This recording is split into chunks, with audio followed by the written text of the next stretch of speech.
Bonjour, je m'appelle Isabelle, moi je suis autiste et caviste, et je suis là devant vous tous pour partager un peu avec vous de ma vie et puis de mon existence d'ASPI.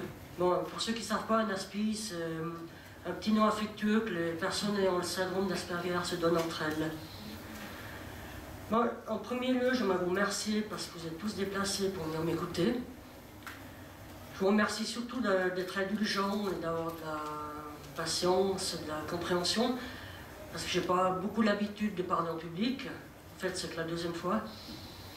Et je suis plus à l'aise pour écrire que pour parler, parce que pour écrire, on a le temps de se pencher dessus, de réfléchir, de mettre les idées à plat. Pour parler, c'est du direct, c'est un peu plus compliqué. Alors pour en venir au début de ma vie, donc depuis très jeune, je me suis rendu compte que j'étais différente des autres. J'étais un peu en marge du monde. Moi je croyais que j'étais, je m'excuse du mot, mais j'étais un peu débile parce que beaucoup de personnes le pensaient. Puis moi depuis peu, j'ai appris que ma façon d'être, de réagir, de penser, différente de la majorité du commun des mortels, n'était pas due à une altération de mon cerveau, mais à une façon différente de construction. Parce qu'on ne devient pas autiste comme ça, on est construit autiste, on est autiste et on meurt autiste aussi. Alors maintenant je sais que c'est le syndrome d'Asperger qui s'exprime en moi, et d'avoir fait le diagnostic et de savoir qu'est-ce que c'est, j'en suis vraiment réconforté. Je ne suis pas déficiente, je ne suis pas intellectuellement différente. Simplement, mon cerveau il travaille d'une manière différente par rapport à la majorité des autres êtres humains. Donc l'autisme, c'est un trouble neurodéveloppemental, c'est pas une maladie, ça peut pas être guéri, ça fait partie de la personne durant toute son existence. L'autisme est plutôt une manière d'être, une typicité. Donc je lis souvent dans les écrits concernant l'autisme que certaines personnes avec le syndrome d'Asperger ont un QI élevé, qu'ils ont des douances, qui sont vraiment très surintelligents, surdoués. Mais bon, la plupart, ils sont comme moi, puis ils ont un QI tout à fait moyen, et puis ils doivent se battre avec des troubles d'apprentissage. C'est pas facile, quoi. J'ai toujours dû travailler pour apprendre les choses. En général, les camarades d'école, ils poussent leurs devoirs en une demi-heure. Moi, il me fallait passer des soirées entières. Bon, mais ça, c'est comme ça. Donc, lorsqu'on est autiste Asperger, il faut lutter pour surmonter les déficits imposés par le syndrome. J'ai toujours dû travailler assez fort pour apprendre ce que d'autres apprennent intuitivement, surtout au niveau des choses sociales, mais ça, j'y reviendrai par la suite. Donc j'ai fait plusieurs tests en ligne parce que sur le net on trouve des tests qu'on peut faire parce que quand on a un petit doute on se dit ouais ça se pourrait être ça. Alors j'ai fait ces tests. Bon, pour ne pas les citer, il y a l'ASPI Quiz et puis le test de Simon Baron-Cohen.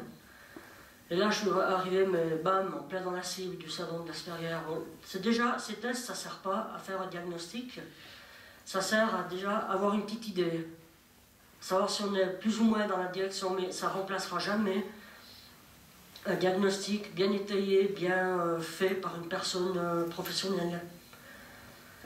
Donc en janvier 2013, le 11 janvier à 14h30 pour être précise, j'ai reçu mon diagnostic qui confirmait ce que je pressentais déjà. Puis de savoir que d'autres personnes sur cette terre, elles vivent la même expérience, elles ont les mêmes façons de sentir la vie, que c'est quelque chose de reconnu, qui n'est pas seulement dans mon corps et dans mon esprit et dans ma tête, ça m'a énormément aidé. Donc je pourrais dire que finalement, je suis normale dans un groupe de personnes particuliers. Bon, c'est vrai que j'ai écrit là un petit peu 2-3 mots pour m'aider, parce que c'est plus facile. Donc, pour parler un petit peu de ma vie, donc, quand j'étais une toute petite fille, j'étais très calme. Donc je pleurais très peu, je n'appelais pas la nuit, j'étais assez passive. Je ne prenais pas d'initiative tellement, je ne montrais pas trop mes émotions. Mon enfant, je l'ai vécu durant un temps où on ne se préoccupait pas vraiment de chaque souci que pouvait avoir un enfant. L'enfant, il était là, il était avec la famille, il grandissait, il pouvait apprendre des choses et tout. Mais on ne la voyait pas non plus chez le pédopsychiatre, dès qu'il ne fonctionnait pas tout à fait comme les autres. D'ailleurs, pour moi, ça a été une grande chance, je reviendrai par la suite là-dessus. Donc on ne connaissait pas l'autisme. Et puis les enfants faisaient partie d'une classe à l'école, ils devaient suivre les cours. Celui qui ne suivait pas trop, ben, il était soit envoyé au fond avec un bonnet d'âne parce qu'il était toujours dans la lune. Je l'ai eu quelquefois le bonnet d'âne, pas trop souvent encore, tant mieux. Puis bon, des fois, le truc difficile à l'école, c'était les élèves, les autres élèves, qui étaient des fois assez... Parce que quand on est différent de la norme, quand on ne parle pas beaucoup, moi je parlais très très peu à l'école. À la maison ça allait, mais à l'école je disais presque rien. Alors les autres, ils ne comprenaient pas, mais elle est là avec son corps, elle dit rien, elle ne partage pas, rien. Elle est bizarre, quoi. Elle vient douce, elle vient en face. Donc 2-3 fois j'ai reçu des torgnoles à cause de ça. Mais j'ai une grande chance parce que à cette époque-là, ils n'ont pas mis en évidence que j'étais peut-être un petit peu particulière. Je n'ai pas été envoyée chez le psy ni rien. Donc j'ai pu évoluer normalement sans être trop stigmatisée. Et puis elle est trop bizarre, on l'envoie chez le psy. Alors j'ai eu beaucoup de chance pour ça. J'ai pu me développer à mon rythme et tout.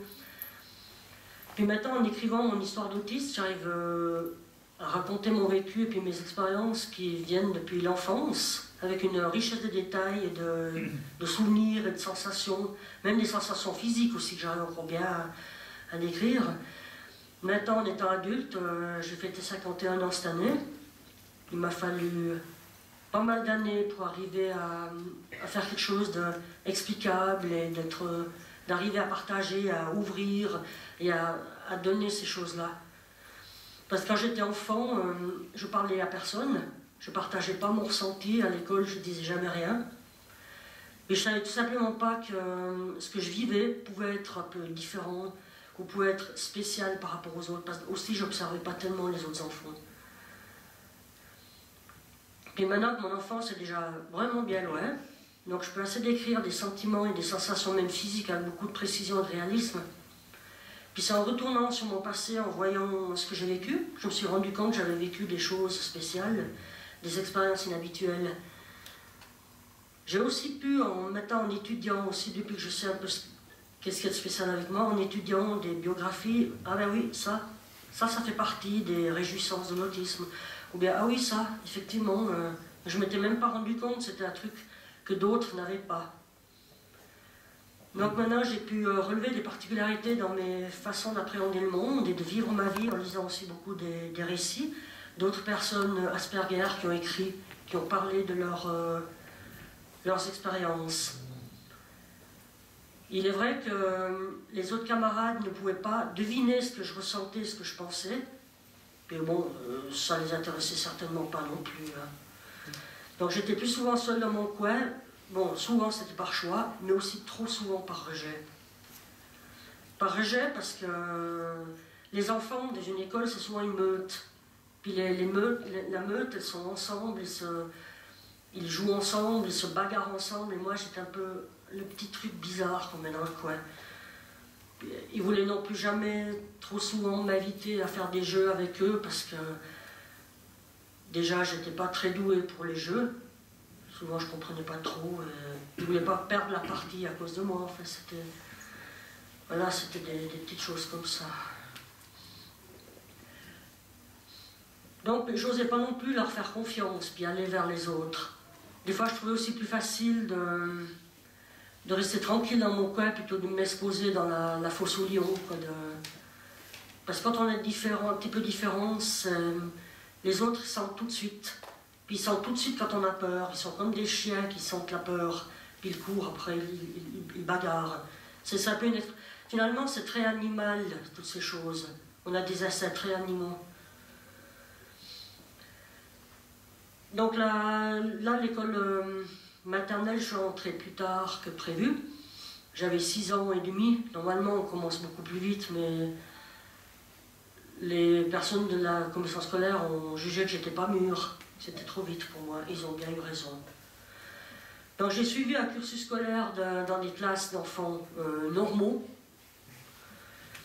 Et cela m'a obligé à lutter à m'en sortir. J'avais pas le choix parce que si on m'avait posé dans une classe avec juste un petit groupe d'élèves, une classe spécialisée, je me serais peut-être un peu reposée sur les lauriers, un peu plus facile. Là, il a fallu vraiment toujours sortir de soi et lutter, et ça m'a été très bénéfique. Très dur, mais très bénéfique. D'ailleurs, je remercie mes parents de m'avoir toujours aidé à lutter, puis à me motiver pour... faut y aller, quoi, il faut y aller. Donc en septembre 1970, je commençais l'école primaire. Il est vrai que les premiers jours, c'était terrible. Ben, j'ai toujours été très casanière, j'ai toujours mieux aimé être à la maison que de sortir et d'aller vers les autres. J'ai souvent été perçue comme une élève inattentive alors que je me déployais des efforts énormes pour rester concentrée. Bon, l'école, c'était un monde assez difficile. Bon, le truc, ben souvent le soir, j'avais vécu une mauvaise journée à l'école, puis je disais jamais rien à la maison, je partageais pas. Bon, finalement, mes parents ont quand même deviné ce qui n'allait pas, ils ont pu réagir. Ils m'ont aidé aussi à apprendre à me défendre. Je ne pas toujours me laisser faire. Puis mon corps était tourmenté par des tics. C'est ces tics nerveux, comme ça, quand on est angoissé, on a souvent des tics. Et ça, c'était vraiment le truc pour ramasser des moqueries et puis des brimades. Et plus les autres faisaient des réflexions là-dessus, pire c'était, quoi. Après, je ne veux pas parler de ces tics, parce que c'est un mauvais souvenir. Et puis, je pense que s'il y a des personnes avec le syndrome d'Asperger, ils doivent savoir, des fois, on n'est pas tout à fait maître du corps. Et des fois, il y a des choses... Après, en étant plus grand, ça va mieux, mais quand on est petit, c'est des fois difficile. Donc aussi, le truc, c'est que la récré, les gamins, ils sortent, ils gueulent, ils crient, ils bougent, ils se bousculent. Pour moi, le moment de la récré, c'était très difficile avec tous ces bruits, ces bousculades. C'était vraiment un milieu, moi je préférais me rester tranquille dans l'escalier de l'école, tout tranquille, et puis rêvasser aux corneilles. Mais voilà, les profs, ça les gênait, donc 2-3 fois, ils m'ont chopé par le col, et puis allez, maintenant tu sors t'aérer avec les autres. Alors bon, ben, l'école, ben voilà, l'école c'est l'école, quoi. C'était une bonne période quand c'était fini. Donc l'école professionnelle, après j'avais envie de faire l'école d'agriculture, parce que j'ai toujours aimé ces choses de la nature, j'ai toujours aimé le côté agricole de la vie. J'ai fait l'école d'agriculture juste là derrière pendant 3 années, j'ai adoré ça. C'était assez difficile, mais j'ai beaucoup aimé. Après j'ai fait l'apprentissage des cavistes, et puis le travail en emprise, j'ai beaucoup aimé aussi. J'ai dû apprendre à travailler avec une équipe. J'ai fait un stage d'1 année dans une cave à Fuy, que j'ai beaucoup aimé aussi. J'aime beaucoup ce métier parce que le métier du val, ça fait activer tous les sens, et je les ai très aiguisés, donc ça, pour moi c'était quelque chose de très intéressant. Après j'ai fait l'école d'œnologie de Changin, et puis voilà. Puis depuis 1989, je travaille comme caviste à la cave de recherche agronomique de Changin près de Nyon, qui s'appelle Agroscope. Bon, j'ai essayé de faire la maîtrise, je me suis cassé la figure méchamment, mais ça c'était dû à ma façon d'avoir de la peine à exprimer mon, comment on appelle ça, ma motivation. Alors j'étais pire motivée, j'ai fait un super travail de maîtrise et tout, mais j'ai eu de la peine à l'expliquer. Ils m'ont dit que j'avais un niveau de petit apprenti caviste, ça m'avait méchamment vexé à l'époque. Puis à l'époque je ne savais pas pourquoi, maintenant j'ai compris pourquoi. D'ailleurs, je reviendrai plus tard là-dessus.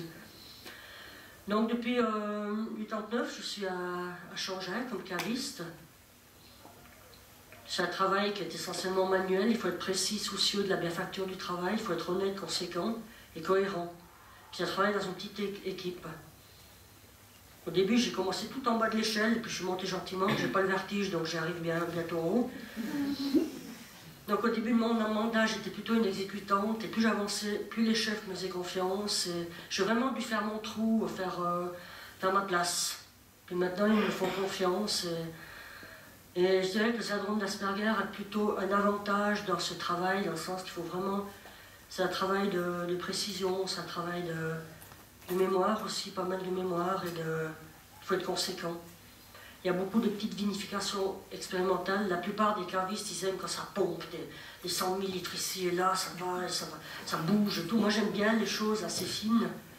J'aime ce travail parce qu'on fait vraiment tout, depuis la grappe jusqu'à la bouteille. Puis on a beaucoup de petites vinifications expérimentales. C'est des petites cuves, j'adore ça. Puis chaque année, il y a un nouveau millésime, chaque année, il y a de nouvelles expériences. Enfin, plus les années passaient, mieux je me sentais et mieux je comprenais le travail. Parce qu'au début, quand je dois faire un travail, j'ai besoin de le voir visuellement, de le comprendre. La plupart des gens, ils apprennent quelque chose en très peu de temps. Moi, j'ai besoin de le voir pratique, visuel, concret. Et si je ne fais pas un travail souvent, je crois chaque fois que c'est comme si je recommençais, c'est un nouveau travail. Ça, c'est encore une petite réjouissance de ça. Mais je l'ai appris avant, je ne savais pas que ça venait de ça. Et ouais, ça serait pas assez important que ça. Ok. Donc j'ai expliqué aussi à mon chef que j'avais le syndrome d'Asperger, parce que lui au début il me disait oui, peut-être les choses pour la maîtrise c'est trop compliqué pour toi. Bon, par la suite il avait un petit peu raison, mais bon. Alors je lui ai expliqué, il a été plus compréhensif et il a bien accepté. La plupart des personnes à qui j'ai confié que j'ai le syndrome d'Asperger l'ont bien pris. 2, 3 ont ri, même ils ont dit ah maintenant je comprends mieux certains trucs. Ah oui, certaines réactions, t'es pas si bizarre que ça finalement, on comprend mieux.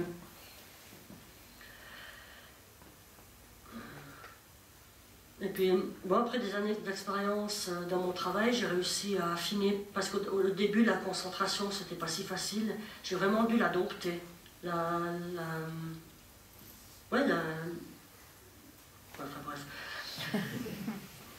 Au début, j'avais des soucis avec les différents chantiers de cave et tout, puis maintenant, après, ça fait pas mal d'années que j'y travaille, j'arrive de mieux en mieux, et j'aime de plus en plus. Des personnes me disent, ouais, ça fait 25 ans qu'elle travaille là, comment c'est qu'elle n'en a pas marre? Non, j'aime toujours plus. Je suis jamais blasé ni rien. Ça, c'est le côté soleil du syndrome d'Asperger, je vous en parlerai après. Ah voilà, une chose que j'ai vraiment envie d'en parler, parce que dans les écrits qu'on peut lire, que ce soit sur tous les écrits sur l'autisme, on parle très peu de l'hypersensibilité sensorielle. Il y a des grands écrits, c'est magnifique, c'est très bien expliqué, c'est très scientifique, mais des choses comme ça, vraiment personnelles, de la personne, de son corps, on n'en parle pas beaucoup. Dans l'hypersensibilité sensorielle, je vais en parler un petit peu pour les neurotypiques qui sont dans cette salle, parce que neurotypiques, c'est ceux qui ne sont pas neuroatypiques, c'est ceux qui sont typiquement neurodéveloppemental bien dans la norme, mais finalement qui est dans la norme, simplement, la chose comme ça. Donc enfant, j'avais souvent des surcharges sensorielles, puis je ne comprenais pas pourquoi. D'un coup, les blettes sont en bas, pardon, les larmes en bas, et puis je ne comprenais pas pourquoi. Puis c'était souvent trop de choses, trop de bruit, des cris, même des fois la lumière trop fort, comme ça, la cour de récréation, tout ça. Alors, tout d'un coup, je commençais à pleurer, puis c'était des surcharges sensorielles, mais je ne savais pas pourquoi. Tout d'un coup, pour rien, plaf. Ou bien alors des fois, quand ça n'allait pas, tout d'un coup, je ne pouvais plus sortir un mot. Le mutisme complet, fermé. Ou alors je restais tout à fait figé, immobile. Enfin, toutes ces choses-là, je ne comprenais pas de quoi ça venait. Et moi, j'ai jamais eu recours à la violence physique. Bon, souvent, il y avait des élèves, des camarades, des chers petits camarades qui m'en donnaient une. Alors au début, je ne rendais pas. Puis après, j'ai dû apprendre à... Je ne donnais jamais en premier les coups. Jamais. Parce que j'ai horreur de la violence. Mais j'étais obligée d'apprendre à t'entendre dire non, tu me laisses tranquille. J'ai dû apprendre à me défendre. Alors ces hypersensibilités sensorielles, ça touche tous les sens. Moi j'en ai vraiment reçu à plein panier. Le toucher, enfin l'ouïe, les gustatifs, olfactifs, les yeux, enfin tout. Donc le toucher, moi j'étais pas du tout tactile. Même en étant enfant, puis encore maintenant, j'ai appris pas mal, mais c'est encore pas tout à fait ça. Ils me disent encore, mais qu'est-ce que t'es raide quand je viens vers toi pour te faire un béco? J'étais pas du tout tactile, je cherchais jamais tellement à toucher. Puis au début, quand j'étais enfant, ce que j'arrivais le mieux à toucher, c'était les animaux à fourrure. Quand c'est plein de poils, j'arrive bien à toucher. Les chats surtout. Et que ce soit des êtres qui me sont très proches, comme ma maman, mon papa, ils viennent vers moi pour me faire des bécots, m'enlacer ou comme ça. Moi, je suis comme ça, tout raide. Ouais. Je n'aime pas cet aspect, mais je n'arrive pas. J'ai déjà appris un peu quand même. Quand j'étais enfant, c'était pire encore. Mon corps, il se raidit avec le contact physique parce que ça fait comme des. Ouais, comme des vagues de sensations, c'est trop fort. Bon, j'ai lu dans des textes qu'il y a une femme qui s'appelle Temple Grandin qui a fait une machine à serrer, j'ai jamais eu l'occasion de l'essayer, pour arriver à baisser un petit peu ce seuil de toucher. Peut-être une fois j'irai en Amérique, mais moi je suis pas très douée pour les voyages, ça c'est aussi. Donc à l'école, j'évitais au maximum le contact avec les autres enfants et puis j'essaie de les garder un petit peu à distance. J'ai jamais cherché à sauter sur les genoux, bien à faire des câlinous comme ça, c'est un peu... ouais. Puis ouais, avec ce toucher, il y a aussi les habits. Les habits avec les étiquettes, ça gratte toujours, il y a des étoffes qui grattent, je ne les supporte pas. Quand ça serre trop, les habits c'est terrible parce que la plupart des femmes adorent acheter une jolie petite robe, mimi, tout chou et tout. Moi je l'ai... Il faut des jours et des jours et des jours. Déjà les robes, je ne les porte pas. Il faut des jours et des jours pour m'habituer. Elles, en quelques minutes, elles sautent dans leur habit, elles sont contentes. Même si ça gratte, c'est des machins, si ça gratte et tout. Pas de problème. Et alors les habits, bon, ben, alors moi j'aime bien quand c'est large. Quand c'est...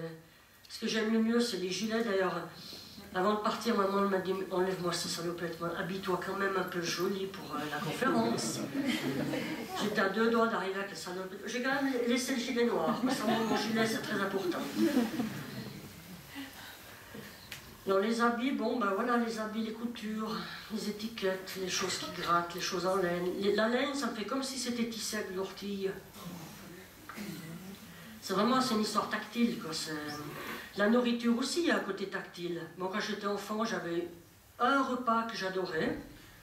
C'était une petite bouillie très douce, très tendre, très lisse, avec des bananes, puis du sucre de raisin, un petit peu une farine de subac. J'adorais ça. J'aime encore maintenant, mais bon, maintenant, on est un petit peu plus grand, il faut acheter des choses. Alors, si maman ne nous donnait pas cette petite bouillie favorite, alors il y a tout qui repartait en arrière, quoi. Bon, après, elle m'a habitué et tout. Mes parents m'ont habitué à bien, quand même, être curieux vis-à-vis de la nourriture. Alors, il y a quand même certaines textures d'aliments que je déteste. C'est tout ce qui est glaireux et visqueux. Ouac, alors ça, faut pas en penser. Hein. Puis les petites tomates qui ont ce tout glaireux dedans, ça, j'ai mis longtemps. Maintenant, si je les coupe toutes fines, ça va. Les petites tomates cerises qui explosent dans la bouche quand on donne le coup de dents dessus. Enfin, il y a plein de petites choses comme ça que je fais attention.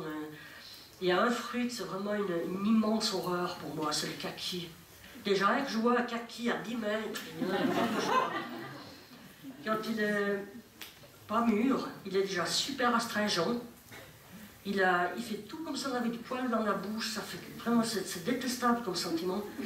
C'est vraiment, puis il est râpeux, il est astringent, il est dur. Puis après, il faut laisser mûrir bien, il change de sa couleur, on dirait presque qu'il pourrit un petit peu. Alors après, il y a toutes les reuses, c'est immonde. On oublie le kaki. Si quelqu'un m'invite pour le dessert, surtout pas des kakis.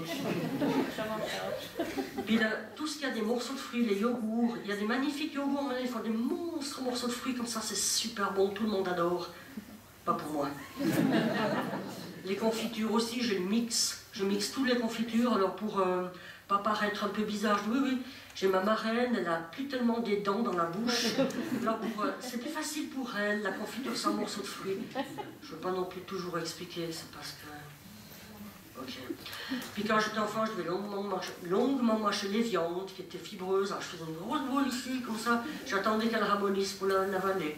Voilà, ça c'est pour les choses tactiles. Ah, les bruits, oh les bruits, ça c'est énorme. S'il y a 2-3 autistes dans la salle, ils vont me comprendre. Hein. Alors certains sons qui me font l'effet de caisse de résonance dans les oreilles, des sons qui sont inattendus, qui font d'un coup, qu'on ne les sent pas venir, ils sont là tout de suite et forts. Ça me fait comme si on... Ben, je crois que quand on est autiste, on est toujours réglé au maximum. On a toutes les sensations, tout est au volume maximum. Donc on est super vigilant, super attentif. Beaucoup de gens ils disent, ouais, les personnes autistes, ils sont un peu dans leur monde, ils sont éloignés de tout. Non, on est super vigilant. Puis c'est des fois, on se retire un peu, c'est justement pour éviter de se blesser, pour se mettre un petit peu à l'abri. Justement, ces bruits, il y a des sons qui claquent, qui sont inattendus, intempestifs. Bon, quand j'étais enfant, dès qu'il y avait le contrôleur qui sifflait dans son sifflet avec une manière très vive, moi je mettais tout de suite les mains sur les oreilles. Et là, j'essayais un petit peu d'éviter pour quand même pas, chaque fois qu'il y a un bruit, faire comme ça. J'essayais un petit peu de m'habituer aussi. Alors, il n'y a rien de mieux, un pote au logis, je vous parlerai du logis après, parce que je vis dans une colocation à Changin, il vient avec un gros cornet en plastique et bam, derrière les oreilles. L'autre jour, je suis presque pas tombée dans les pommes, je dis ça jamais plus. Hein. Puis ils trouvent ça, les gens, ils trouvent ça tellement drôle. Bon. Ben, il y a les coups de feu, les pétards, les cloches aussi, les chiens qui aboient, j'ai beaucoup de peine, ça, faut s'habituer. Hein. Alors voilà, les bruits, il y a la lumière aussi, les bruits, les lumières très forts, les jours pleins de soleil. J'aime bien les jours blancs, il y a du brouillard, c'est calme, c'est reposant, c'est des jours qui sont un peu prêts à la rêverie, qui font... Moi j'aime bien, souvent les gens ne comprennent pas parce que des fois à changer, on a des fois des semaines pleines de brouillard. Moi je suis tout contente. Ils disent, mais tu déprimes, c'est pas possible. Non, je déprime pas. D'ailleurs, le travail à la vigne, j'aurais pas pu le faire comme métier. J'aime de temps en temps la vigne, mais souvent c'est trop de lumière et tout. Alors il faut toujours travailler avec des lunettes de soleil. Voilà. Enfin, pour la lumière, on arrive... Comme je suis au fond de ma cave, ça va très bien. Puis j'ai une chance, c'est que... Il y a beaucoup de personnes autistes qui sont sensibles à la lumière des néons, parce que ça bouge la lumière. Moi je vois bouger, mais ça va, c'est pas une chose qui est problématique. C'est juste quand il y a un qui est défectueux, puis il fait comme ça tout le temps. Alors là, ça fait bouger toutes les choses, c'est très désécurisant. C'est comme si les choses, elles viennent dans la pièce. Alors là, je crie au secours vers mon chef, je dis, oh, il y a un néon, puis je prends l'élévateur et je vais le changer, puis voilà. Les odeurs, là, je suis très sensible aux odeurs. Bon, quand j'étais enfant, j'arrivais pas trop à dire ouais, ça pue, ça sent mauvais, c'est dégueu, c'est horrible comme odeur, ou bien j'aime beaucoup. Je pouvais pas. Maintenant, j'ai appris, je fais partie de la panel de dégustation. J'ai appris à nommer toutes ces odeurs. Ça m'a ouvert un monde riche d'odeurs magnifiques. Et d'ailleurs, mon hypersensibilité aux odeurs, je le mets au service du panel de dégustation de Changin. À propos d'hypersensibilité, il n'y a pas que les choses pratiques du corps, il y a là aussi, la sensibilité émotionnelle. On dit souvent que les autistes ne sont pas sensibles, qu'ils sont fermés dans leur monde. Ben non. Oh non. Moi, on m'a 2-3 fois dit, mais t'es construit près des sources, tu pleures facilement. Ben oui. L'hypersensibilité émotionnelle, c'est une chose qui ne facilite pas la vie. Bon, ça ouvre un monde aussi, on est quand même ouvert aux autres, même si on ne donne pas l'impression, des fois on donne l'impression d'être un peu distant, mais on est quand même ouvert aux autres. Et très, très sensible, trop, ça ne facilite pas la vie. Bon, quand j'étais enfant, j'étais un petit bébé tout mou dans mon monde, l'air rêveur, un peu détaché. Ouais, non, mes parents, ils ont dit des fois de dire, celle-ci, c'est pas tellement facile, mais ils m'ont pris comme j'étais, et puis voilà. C'est pas facile pour des parents d'avoir un bébé comme ça. Heureusement, on s'est attrapé depuis, on est devenu un peu plus ouvert et tout. Bon, cette hypersensibilité, moi je ressentais toujours beaucoup les ambiances. Si quelqu'un m'en veut ou qu'il est méprisant ou agressif, moi ça me cloue au sol, ça me serre la tête, ça me prend le cœur, quoi. Puis ça tourne en boucle. Quand quelqu'un, je sens que quelqu'un il est pas content, il est fâché après moi, c'est un truc énorme, ça me prend tout le temps la tête. Et si je pouvais des fois prendre la prise ici, débrancher, puis tac, on oublie un peu ces choses-là. Ce serait plus facile, mais en même temps, cette hypersensibilité, ça donne une... Maintenant que j'apprends mieux à aller vers les autres, ça donne une ouverture de plus vers les autres. Ça donne... D'ailleurs, il y a beaucoup de personnes que je connais un peu plus, ils me font confiance, ils me confient beaucoup de trucs. Bon, des fois des trucs très lourds, c'est un peu difficile à porter, mais... Ils savent que je ne juge pas. Je ne juge pas les autres. Et ils savent qu'ils peuvent me confier des trucs, je ne vais pas les redire plus loin. Bon, lorsque j'étais enfant, des fois je mélange un peu, mais ça va quoi. Enfin, j'espère que ça va. Si jamais il y a une réclamation, il faut m'envoyer une... Bon, lorsque j'étais enfant, le sentiment que je supportais plus mal, c'était la colère. Je supportais mal quand des personnes parlaient fort, ou criaient, ou parlaient vif. Les grosses voix, la tension, c'est une chose que j'ai jamais réussi à supporter. Puis je garde tout, je prends tout trop à cœur, je garde trop les choses dedans, à l'intérieur. Et là, j'ai réussi à prendre... D'ailleurs, ce que je fais ce soir, de parler un peu, c'est rare que je parle de moi comme ça. Là, ça fait peut-être 10 minutes que je parle de moi ou plus. Ça me fait tout bizarre, parce que c'est pas dans mes habitudes. Mais je le fais dans le but d'aider d'autres personnes qui sont dans le même cas, parce qu'il est vrai que normalement, on parle toujours des personnes d'Asperger qui sont surdouées, qui ont des douances, qui sont vraiment waouh, extraordinaires, il arrive à faire ça, il arrive à calculer ça, tac, tac, tac, en quelques secondes, il arrive à voir une ville, en 10 minutes, il la redessine, tac, tac, tac, tout ça. Ben non, j'ai rien de tout ça, non. Quand ils ont distribué les douances, je pense qu'ils ont dû me mettre à l'abri.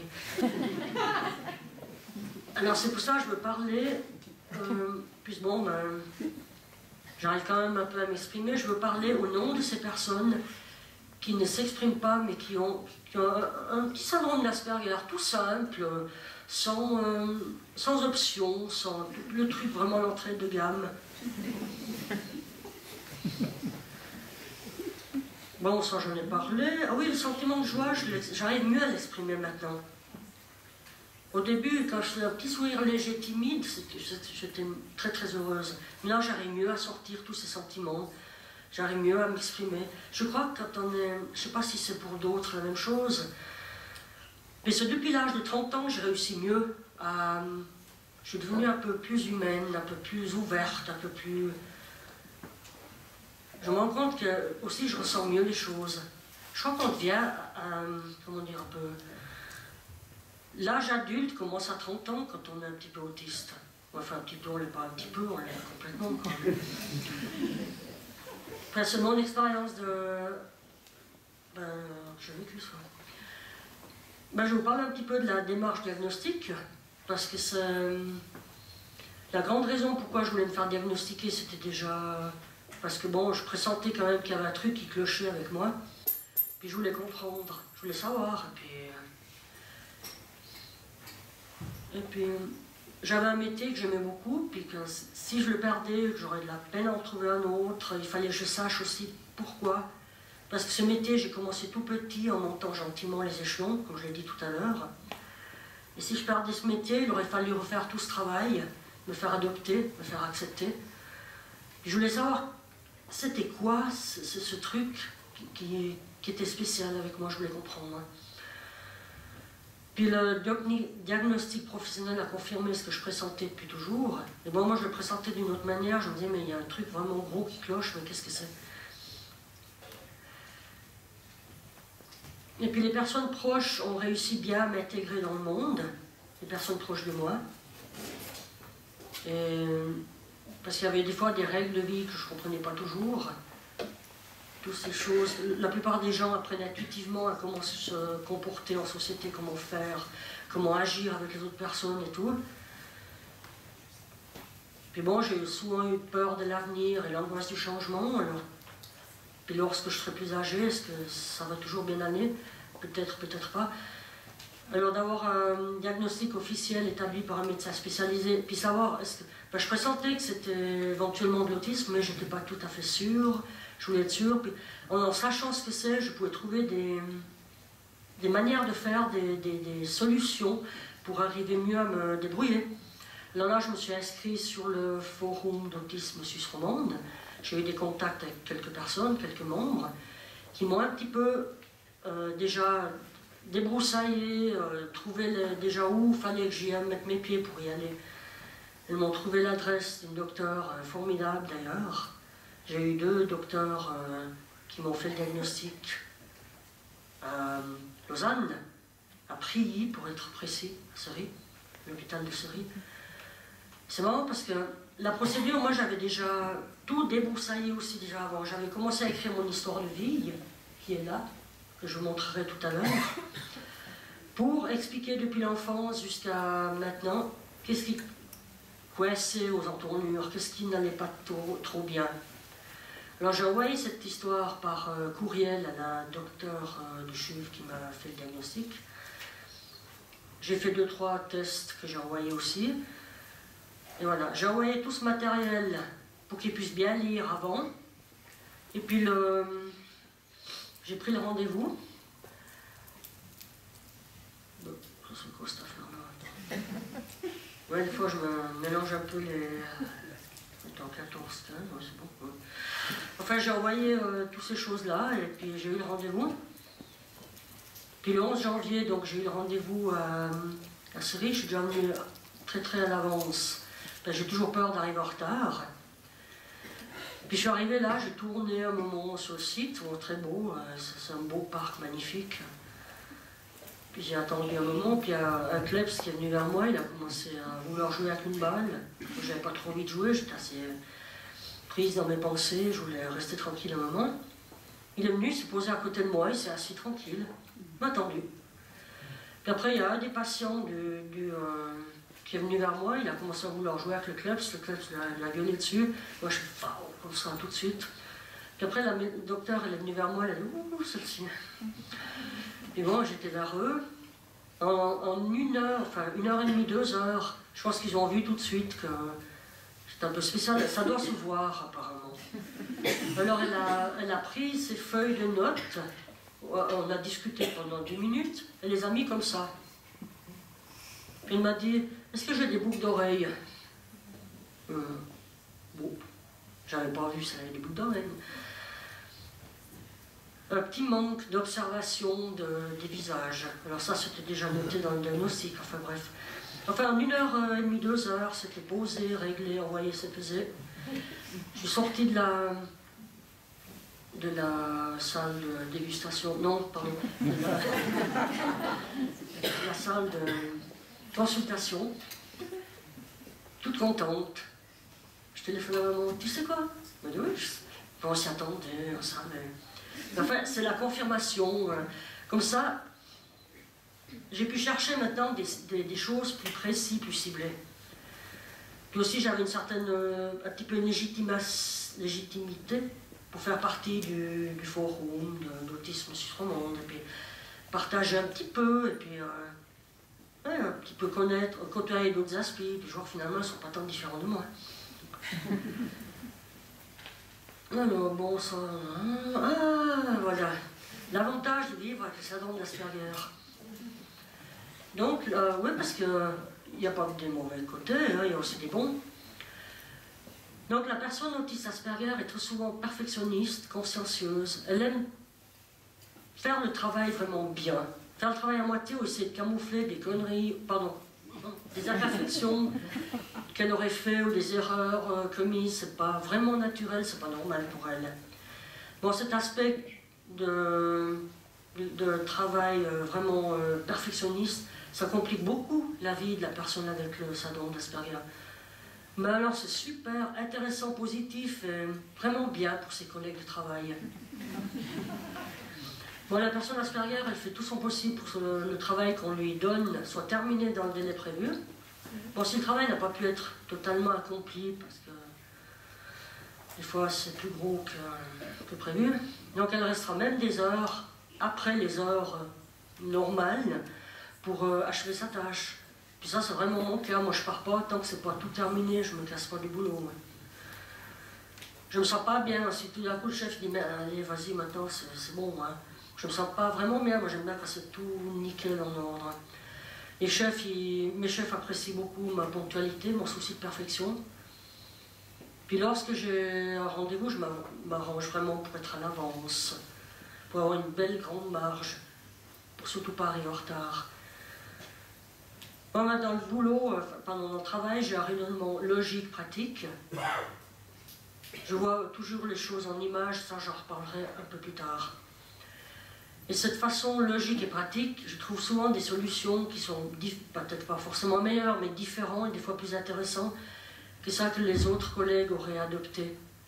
Donc c'est un côté qui est intéressant, une façon différente de voir les choses.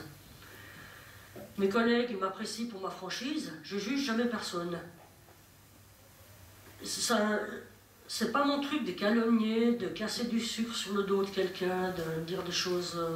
Ouais, si, il a fait ça, puis celui-là, il fait ci et ça. Non, moi je parle pareillement avec tout le monde. Le double langage, mais totalement étranger. J'ai beaucoup de peine avec les non-dits, les faux fuyants. J'aurais jamais l'idée de marcher sur quelqu'un pour l'ambition, pour monter dans ma carrière. Bon, il y en a beaucoup qui disent, ouais, toi tu manques d'ambition, t'es pas vraiment. Non, moi je me sens bien où je suis. Comme je suis, avec ce que j'ai. J'ai pas envie d'aller toujours plus haut, toujours plus large, toujours plus loin, non. Parce que j'ai pas envie non plus d'être angoissé par des risques d'échec.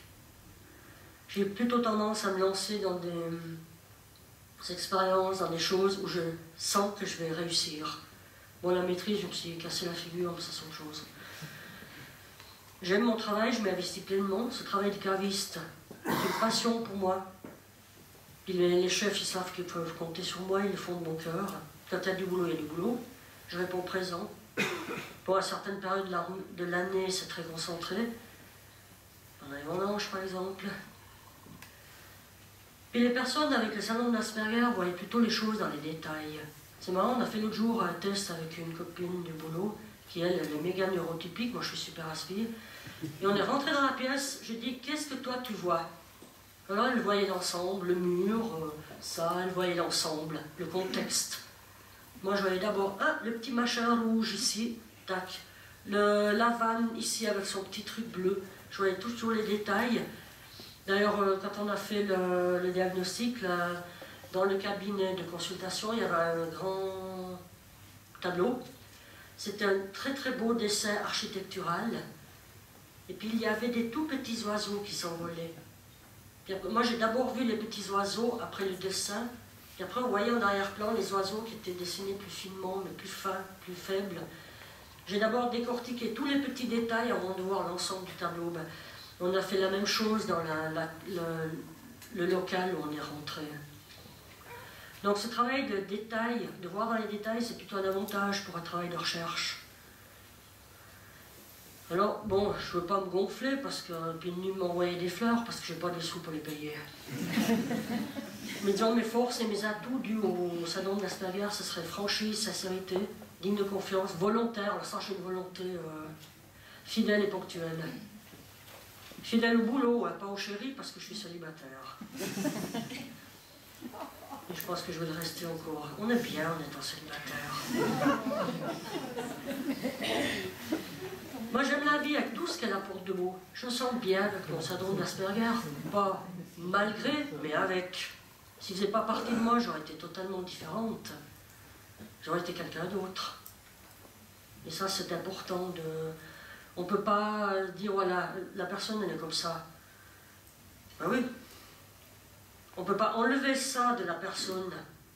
Oui, on m'enlève les oreilles, ok, ouais, bon, c'est tout très joli après.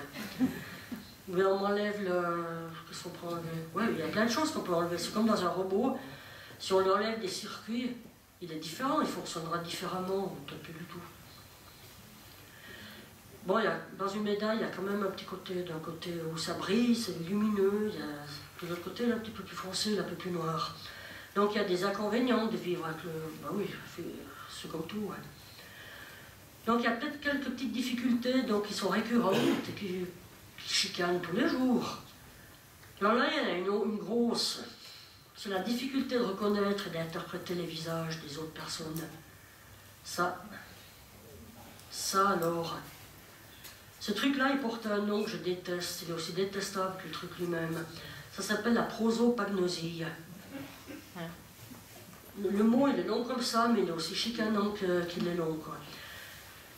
Parce que dans un visage, normalement, les personnes regardent les yeux en premier lieu. Et puis, ah ouais, je filme aussi parce que je suis là aussi aujourd'hui. Et puis on regarde les yeux. Il faut que j'explique cette histoire de regarder dans les yeux, parce que c'est un truc énorme. Je crois qu'il y a beaucoup de personnes autistes qui ont cette même... Moi j'ai dû apprendre à regarder dans les yeux. Puis t'entends, on me dit, mais regarde dans les yeux, regarde-moi dans les yeux quand je te parle. Et on t'entend, j'ai tendance à trop fixer, c'est pas juste non plus. Pour moi c'est une chose que j'ai dû apprendre, c'est pas naturel, c'est pas... J'essaye de le faire au mieux. Et pour moi je vois deux yeux. Ouais, c'est difficile de... C'est vraiment les personnes que je côtoie souvent, que je reconnais, autrement c'est beaucoup plus difficile. Ce que je regarde facilement chez une personne, c'est les cheveux. Mais ça, c'est ennuyeux parce que ça change des fois. Ou des fois, dans la bouche, pas plus le temps, le nez, des fois. Quand on regarde un visage par détail, comme ça, il faut faire l'ensemble. Je pense pour arriver bien à reconnaître une personne. Ça, c'est un truc que je n'ai encore pas tout à fait compris, mais ça viendra. Je viendrai faire une conférence ici dans 10 ans, et peut-être je pourrais mieux expliquer cette chose-là. Bon, une autre chose, le contact oculaire, j'en ai parlé, puis c'est un truc qui n'est pas si simple. Bon, une autre chose qui n'est pas facile, c'est je suis toujours dans le doute et dans l'angoisse. J'ai toujours peur de faire faux, de me tromper, de me gourer. Ça, quand j'embraye une action, je me dis, j'espère que je vais faire juste.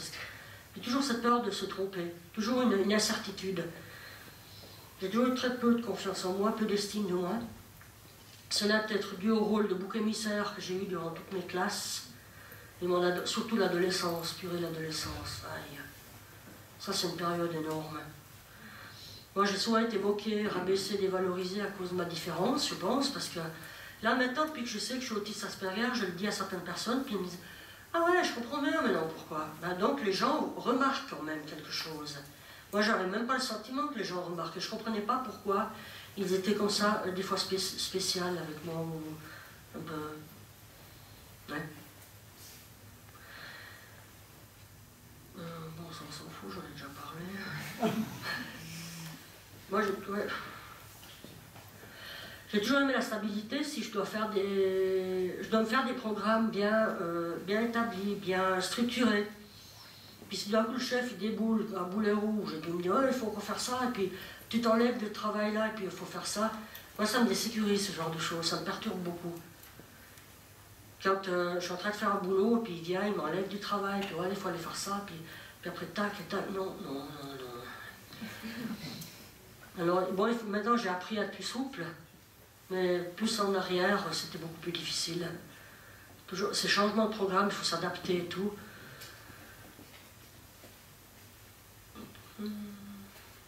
Alors, maintenant j'ai fait un tout petit écrit pour parce qu'il y a certainement des familles avec des enfants qui ont la même spécificité que moi.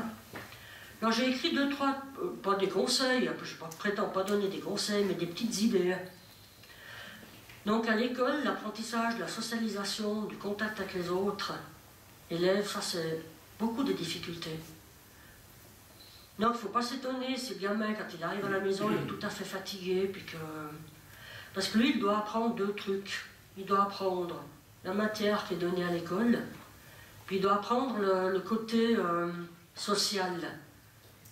Il doit apprendre à se comporter socialement. C'est pas inné. Les autres, je ne sais pas comment ils font, ils le boivent avec le lait maternel, ou j'en sais rien comment ils le font. Mais pour eux, c'est une chose qui se fait tout finement, comme ça se fait naturellement. Nous, on est souvent à côté de la plaque, et puis on ne sait pas comment il faut faire pour être correct, être connecté avec les autres. Donc le gamin, enfin l'enfant, il a un double cursus à apprendre.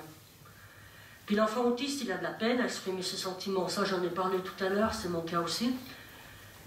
Puis s'il ne manifeste pas d'émotion ou donne l'impression d'être totalement indifférent aux marques d'affection, il les apprécie, ça le réconforte. Il ne faut pas penser parce qu'il est là, tout à fait, qu'il n'aime pas. Non, au contraire. Si un enfant a un problème à te toucher, ben, un mot gentil ou une parole rassurante lui réjouira le cœur. Il n'est pas toujours nécessaire de toucher, on peut aussi faire des caresses en parole ou en mots tendres. Et puis, enfant, lorsqu'on est autiste, on est souvent jeté par les autres élèves, ça j'en ai parlé longuement aussi. Et souvent on ne peut pas exprimer son désarroi. À la maison, ne pas brusquer l'enfant pour qu'il parle.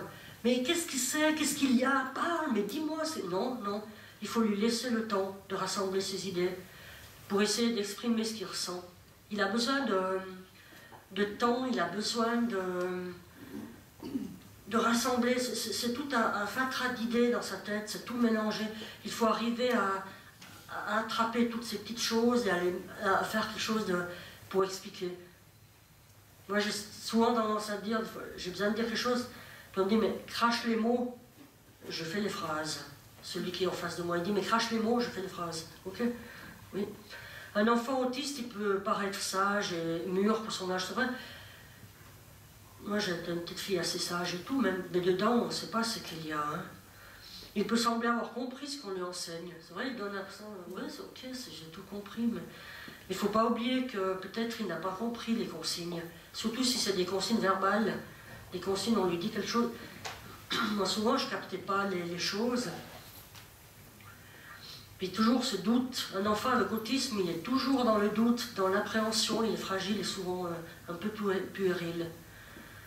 Les personnes ASPI et aussi les enfants ont des intérêts spécifiques, des passions. Tout le monde a des passions, mais là c'est peut-être un petit peu plus fort, un petit peu plus prenant. Alors plutôt que de les décourager, il faut trouver des points positifs qui pourraient déboucher sur un métier qui peut plaire par la suite, qui lui conviendra par la suite. Bon, encourager la passion apporte du réconfort, mais il ne faut pas non plus laisser prendre cette passion, la laisser prendre le dessus sur la vie à vivre. Il faut trouver un juste milieu, et puis ça, c'est pas facile. Hein. C'est pas facile à trouver que ça est intéressant pour l'enfant, mais que ça ne lui prenne pas complètement, qu'il ne soit pas emmuré là-dedans complètement. Moi j'ai eu de la chance pour ça, beaucoup de chance, parce que j'ai pu vivre avec un très très bon équilibre. Bon, à cause des hypersensibilités sensorielles, la surcharge que cela implique, un autiste, il éprouve parfois le besoin de se retirer dans le calme pour se ressourcer. Puis c'est pas être malpoli que de quitter une soirée bruyante pour éviter ou de craquer devant tout le monde. C'est vrai que le monde, il va souvent trop vite pour nous.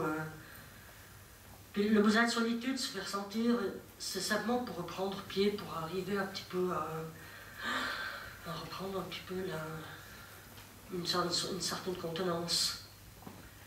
Puis c'est pas parce que l'enfant autiste il s'isole qu'il cherche à fuir ses parents, surtout pas. Ou qu'il ne veut pas être présent avec eux. C'est uniquement pour survivre, se ressourcer.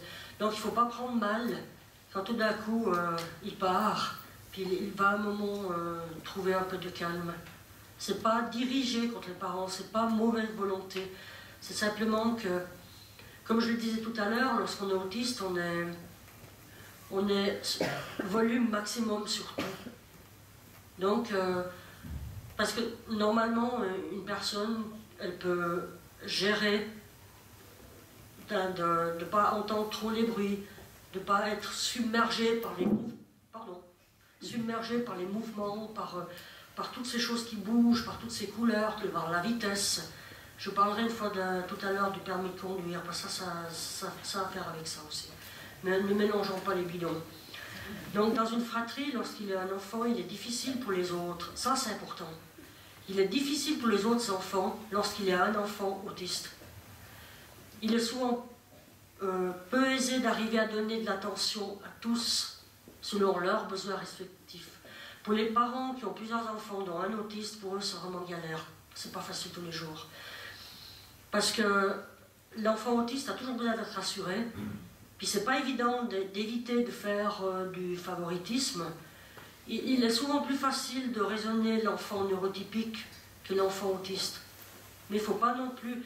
Et souvent on aurait tendance à demander à l'enfant typique de faire des efforts, mais c'est pas juste non plus pour lui.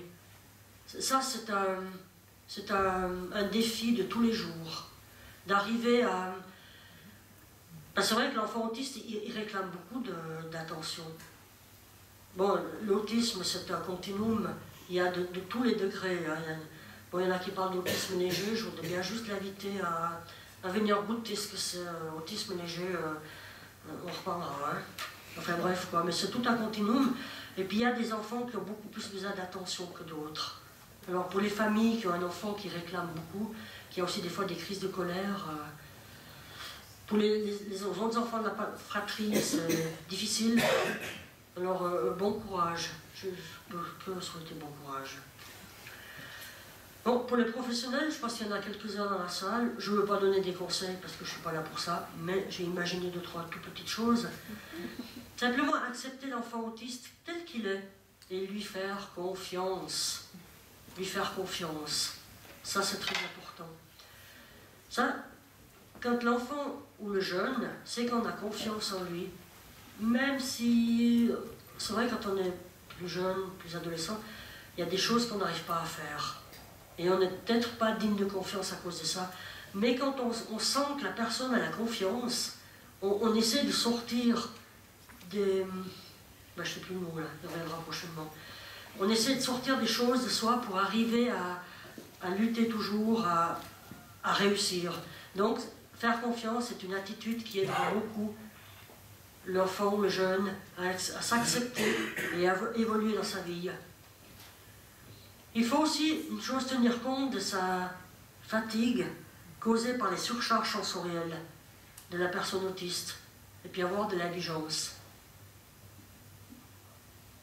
Donc beaucoup de personnes autistes pensent en images, c'est tout à fait mon cas. Donc il est plus aisé, il est plus aisé pour elles d'acquérir le savoir de manière visuelle. Donc éviter des longues tirades, des longues consignes verbales, parce qu'il y aura peut-être 1 ou 2 trucs qui vont rentrer là, puis après ça va se diluer en un tout qui va surtout pas rentrer dans les oreilles, et encore moins entre les oreilles. Donc vraiment il faut privilégier une méthode visuelle et pratique. Ça, je tiens vraiment à insister sur ce truc-là, parce que c'est très important. Je parlerai après de ma façon de penser en image, j'espère qu'on aura du temps, puis que je ne serai pas trop longue, mais il y a beaucoup de choses à dire. Là, j'ai écrit peu, puis j'ai dit beaucoup, non, c'est le contraire, j'ai écrit beaucoup, j'ai dit peu. Les crises de colère, ça c'est des manifestations de panique intense. Donc, chers professionnels de l'autisme, si vous avez un jeune qui commence à brailler, à s'agiter dans tous les sens et à s'énerver, ouais, c'est évident qu'il faut essayer de calmer le jeu, mais c'est des manifestations de panique intense. Parce qu'il n'a plus les mots, il n'a plus le moyen pour s'exprimer, donc bam, ça explose. Donc le truc, il faut pouvoir trouver moyen de canaliser ses colères et non de les punir ou de les réprimer. J'en ai pas fait beaucoup de ces crises de colère, toujours à l'école. Il y en a 2, 3 assez violentes. Je me rappelle de chacune dans tous les détails à cause de l'immense sentiment de honte qui me restait après. Parce qu'effectivement, si on peut éviter, on peut, mais des fois on ne peut pas, des fois il faut que ça pète. Donc soyez patients avec les aspis, ils ne sont pas d'un abord facile et ont souvent de la peine à s'exprimer. Une chose importante, la solitude ne nous fait pas souffrir. Beaucoup de gens pensent, oh, il est tout seul dans son coin, pauvre chou, qu'est-ce qu'il doit souffrir? Non, la solitude ne nous fait pas souffrir. Nous la recherchons souvent. Nous nous sentons bien avec nous-mêmes. Ça c'est beau de pouvoir dire ça, nous nous sentons bien avec nous-mêmes. Et pas tous les Asperger ont des talents extraordinaires, il y en a des normaux. Je l'aurais dit, je l'ai déjà dit une fois, mais je veux vraiment le préciser. Les personnes Aspi sont souvent hypersensibles émotionnellement, souvent elles donnent l'impression de ne pas réagir aux sentiments, car elles éprouvent des difficultés à exprimer leurs ressentis, et ce n'est pas pour cela qu'elles sont indifférentes. Et voilà, une chose importante, ne pas se laisser mettre la pression. On a le droit à la différence. Le but n'est pas de se fondre dans la masse et d'être comme tout le monde. On a le droit à la différence. Alors une autre chose, l'entretien d'embauche est une épreuve très difficile pour les autistes. Je vais en revenir. Je vais vous parler d'un entretien d'embauche que j'ai eu. C'est tout un sketch. Je ne sais pas le temps dont on dispose. Bon, je vais peut-être... faut dire si jamais c'est trop long, hein, me donner un coup d'air à l'oreille. Donc ce qui m'aide, pour éviter l'exclusion, la personne atteinte d'autisme a besoin d'être comprise et accompagnée de manière spécifique tout au long de sa vie. Toujours ce besoin d'être rassuré, pour le travail, au privé, dans beaucoup de situations de vie. Ça, c'est lourd à porter, ce besoin d'être rassuré. Est-ce que je fais bien? Est-ce que ça va? Est-ce que j'ai encore même pas fait une connerie en société? Est-ce que je me suis bien comporté? Est-ce que ça a été? Je doute tout le temps, est-ce que je fais juste? Est-ce que c'est bien? Bon, peut-être quand je serai très très vieille, j'aurai réussi. Peut-être. L'espoir est tenace au cœur des femmes. Et des hommes aussi. Donc quand je veux expliquer comment je me sens réellement à propos de quelque chose, je m'exprime mieux en écrivant, car j'ai le temps de me pencher dessus, d'y réfléchir, d'analyser mes sentiments, qui sont souvent difficiles à exprimer verbalement. Depuis toujours, encore maintenant, j'ai toujours des difficultés à comprendre les instructions. Ben ça, j'en ai déjà parlé, on passe. Ok, ok, ça c'est quoi? Ouais, ça on a parlé. Ah oui, depuis que j'ai appris à mieux connaître l'autisme et les influences qu'il a sur ma vie, j'arrive encore mieux à le dissimuler pour les autres humains. Enfin, j'ai l'impression d'arriver mieux. Peut-être c'est pas vrai, mais je fais plus attention à certaines de mes réactions et à ce que je dis. Déjà, avant que je sache que je suis autiste, j'ai trouvé des trucs et des astuces pour m'aider à mieux vivre. Je me crée des fiches pour retenir le savoir. Toujours des fiches et partout des fiches. À noter les infos et ordres de travail, puis à faire gaffe à ma gestuelle, oser demander quand j'ai pas compris. Alors je fais toujours des fiches, j'ai toujours une fiche comme ça. Puis je mets là, tac. Ah non, ça c'est pour ah oui, ça c'est pour les décisions à prendre. Je mets à gauche les pour, à droite les contre. Puis je mets tac, tac, tac. Pour savoir Puis ça, la liste est plus longue, puis je mets encore des numéros pour savoir. Ben, j'ai beaucoup de peine à prendre des décisions. Donc je mets des numéros pour l'importance. Alors après la liste la plus longue, elle emporte. Parce que c'est difficile de prendre des décisions. Il faut toujours apprendre à faire des décisions. Alors pour revenir au fil, voilà. Moi j'ai un esprit associatif. J'ai des images. Dans la tête, j'ai plein d'images. Puis une image amène à une autre, à une autre, à une autre. Alors des fois je pars d'ici, puis je me retrouve tout là-bas. Et puis voilà. Alors, il faut que je revienne. Voilà, je reviens sur les fiches. Alors je me fais toujours des petites fiches pour m'aider. D'ailleurs j'en ai une. Voilà, j'ai fait un petit truc une petite fiche pour m'aider pour la soirée ici. Notre soirée, donc je l'ai ici la fiche. Bon, elle est toute courte, mais quand même. Je vous la lirai après ou bien je la lis maintenant, c'est égal, on pourrait la lire maintenant. Alors, quelques petits trucs pour la soirée en Valais, à Pont-de-la-Morge. Donc évitez durant la journée de faire des choses qui m'angoissent. Alors, les doigts de pied en éventail, je suis restée bien tranquille, tout doux.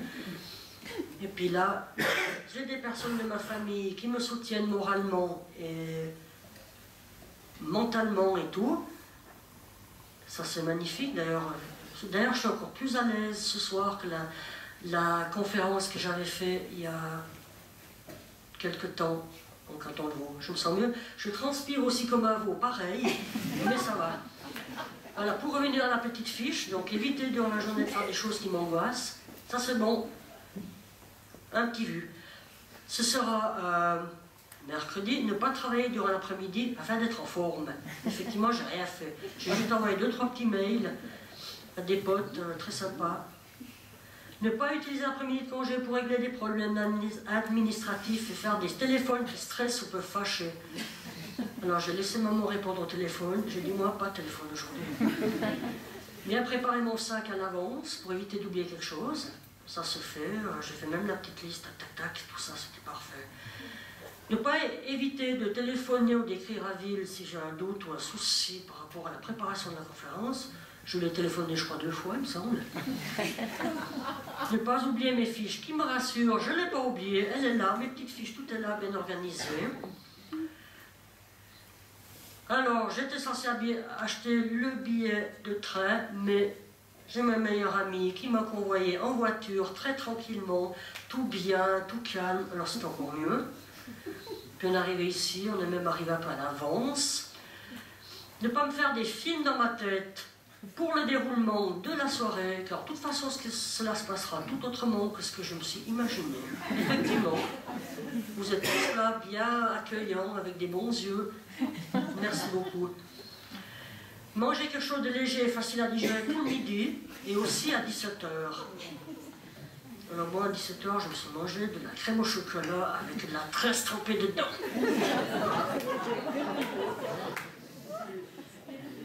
Puis veillez à boire du thé ou de l'eau. Est-ce que je le lis celui-là? Ouais, allons-y. Alors veillez à bien boire du thé et de l'eau durant la journée pour éviter la fatigue. Et ne plus boire 1 heure avant le début de la conférence pour ne pas devoir aller faire pipi en plein milieu de l'exposition. Ça c'est fait. On boira après un bon verre de rouge. Me rappeler que les personnes qui viendront m'écouter sont des gens qui sont intéressés, ils viennent pour un échange et non pour me juger. Ce sont des gens qui connaissent l'autisme ou veulent le connaître. Ils seront attentifs et attentionnés. Je confirme. Je sais que Will sera là à mes côtés, et si tout d'un coup j'ai de la peine à m'exprimer ou que j'angoisse devant tout le monde, le blocage, les mots restent là, ben, au secours! Non, pour le moment ça marche, j'ai bien huilé les mandibules, ça fonctionne. Je me réjouis de cette conférence et suis content de pouvoir partager mes expériences de vie d'Asperger avec des personnes intéressées. Moi je suis content de pouvoir le partager, de pouvoir un petit peu aider, et puis ouais, faire un peu quelque chose, quoi. Si j'ai la possibilité, allons-y. Attends, là, c'était 23, 22... Ouais. Un petit coup de la bricotine. Donc, très rapidement, je me suis rendu compte que je pouvais m'aider à supporter les événements sociaux qui me provoquaient de l'appréhension en me fabriquant des aides écrites. Et lorsque j'avais le temps de réfléchir, pour établir une sorte de programme dans lequel je mettais en évidence les points auxquels je devais particulièrement faire attention, je lisais et relisais ces fiches. Avant l'événement, souvent, je n'en avais même plus besoin parce que je les avais bien intégrées. Ouais, ok. Alors, les données purement théoriques, j'en ai parlé. Ok. Les tableaux, les fiches, ouais, ça c'est bon. C'est assez important, ça, de faire des fiches. Moi, il y a beaucoup de personnes qui font des fiches. Moi, j'en fais particulièrement beaucoup. Alors, dans la mesure du possible... Ah oui, souvent les travaux, les actions, les travaux que je ne fais pas souvent me paraissent toujours comme si je les fais pour la première fois, ou c'est un travail nouveau. C'est la raison pourquoi je fais de ces fiches pour ah oui, j'ai déjà fait ça, puis je le relis, je me sens plus à l'aise après pour attaquer le travail, embrayer le travail. Donc dans la mesure du possible, j'évite d'éviter aussi j'essaie d'éviter des rassemblements de foule. Je trouve 1000 excuses pour décliner une offre, une fête, lorsque je sais qu'il y aura beaucoup de monde. Lorsqu'il y aura des personnes que je connais qui participent à la fête, j'accepte quelquefois de venir. Et surtout si j'ai assez d'énergie pour être présent. Puis dans les rares fêtes que je vais, parce que ça m'arrive quand même de temps en temps, bon, si je voulais, je pourrais aller chaque semaine, mais non, chaque semaine, c'est pas possible. Enfin, dans les rares fêtes que je vais, je recherche toujours un endroit un petit peu calme, loin du bruit, près de la table où il y a des petits fours. Puis moi, je me sens un peu mal à l'aise quand il y a les gens, ils sont tous serrés, puis ça bouge, ils vibrionnent de partout. Puis bon, si je trouve une personne que je connais bien,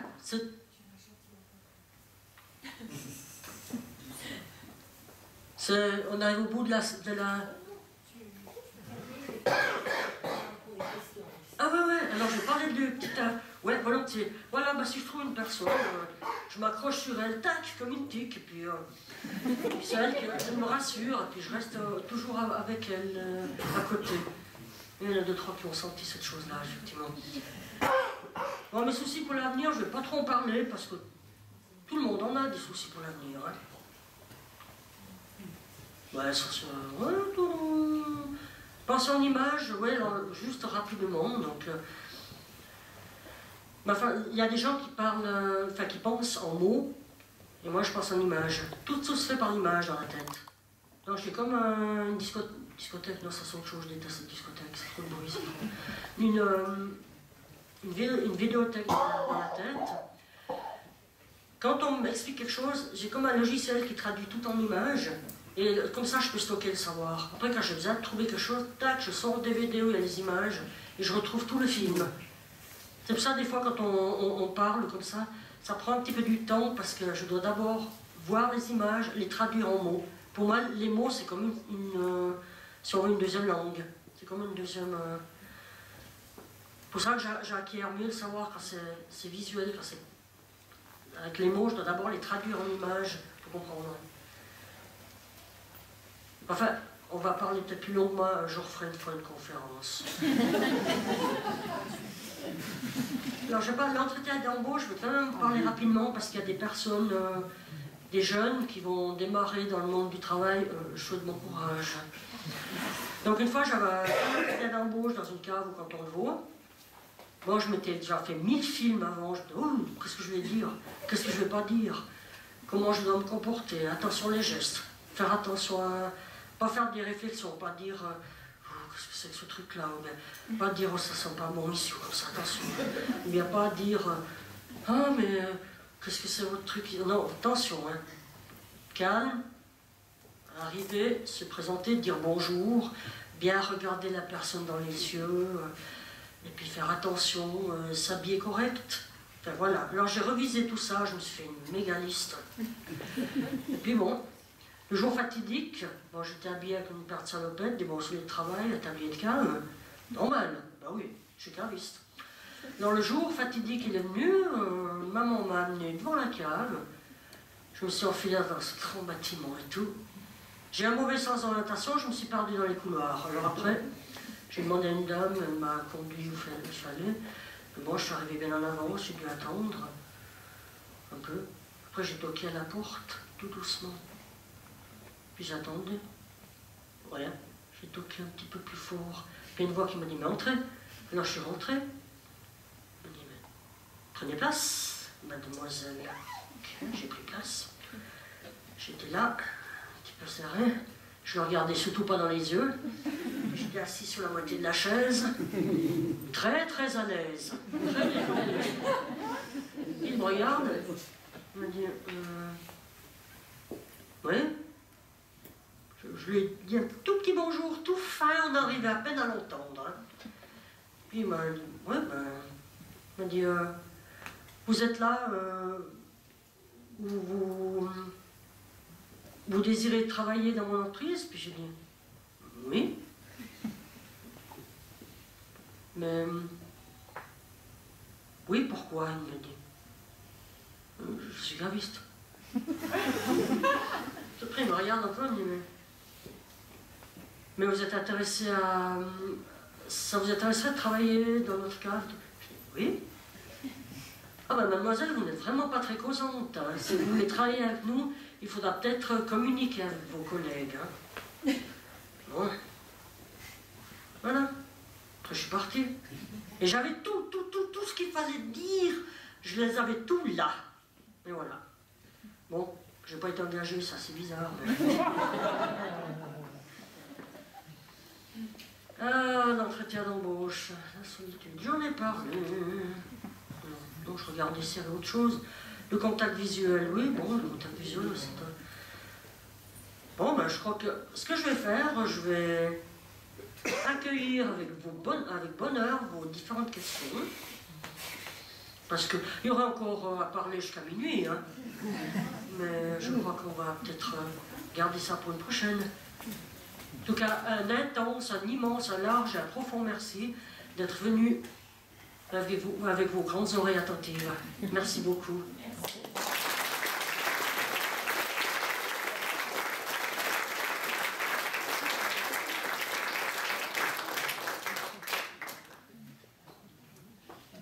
Merci de votre écoute et de votre attention.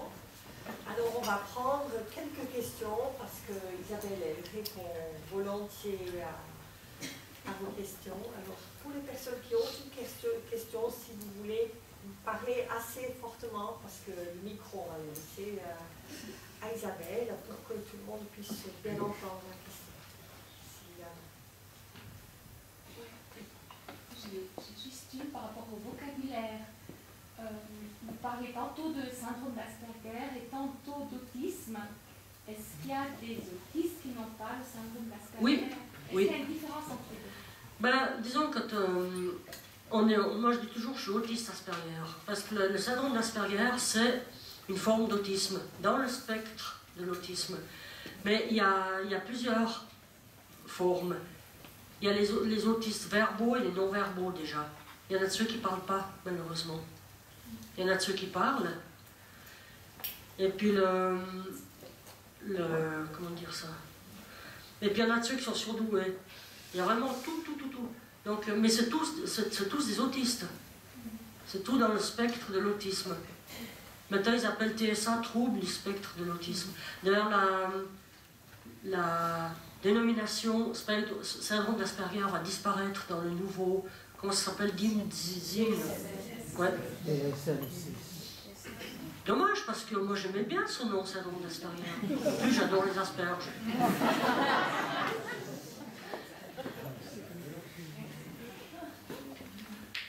Oui. À propos de la prosopagnosie, c'est un trouble où on reconnaît mal les gens. Oui. Et j'ai fait, moi qui suis aussi autiste Asperger, j'ai fait les tests et ils étaient très mauvais. Je ne reconnaissais jamais si c'était 2 fois la même personne ou pas et tout. Et c'est assez normal, je reconnais les gens à la démarche, à tout ce qu'on veut, sauf au visage. Oui. Et moi, le plus que je reconnais les gens, c'est leur voix. La voix et la gestuelle. Il y a eu des personnes que j'ai côtoyées sur mon travail, comme ça, puis tout d'un coup, ils avaient changé quelque chose, les cheveux, quelque chose d'énorme. Bonjour. Alors moi, je dis toujours bonjour. Puis après, j'entends la voix. Non, là, je reconnais. Mais, puis des fois, mais tu dis bonjour. Mais moi, je dis bonjour à tout le monde. Je dis bonjour, je dis pas forcément salut ou comme ça. Je dis bonjour à tout le monde. Comme ça, j'arrive à éviter ce genre de soucis. Oui. Moi, c'est plutôt une question personnelle. C'est quand vous travaillez à Changin, vous habitez seul ou bien vous habitez dans un appartement protégé ou... Alors, on est dans une... parce que dans une colocation, on a les stagiaires. C'est une sorte de logis, on est entre 6 et 15 personnes. Il y a les stagiaires, les apprentis, Il y a des éducateurs ou des Non, personnes... pas du tout. Non, absolument pas. Ah, mais c'est des personnes... Je suis la qui seule travaillent à autiste. Changin. Je suis la seule autiste du groupe. Que ce soit pour l'équipe à Changin. D'ailleurs, quand ils m'ont engagé, moi j'étais diagnostiquée en 2013, ils m'ont engagée comme personne neurotypique. Et au logis, maintenant ils le savent, parce que je n'ai pas de honte à le dire, je trouve que c'est même intéressant, ça amène des discussions intéressantes aussi. Mais de l'équipe, que ce soit à la cave ou du logis, je suis la seule. Mais vous imagineriez vivre seul? Non. Oh, pardon, je réponds un peu vite. Non, non.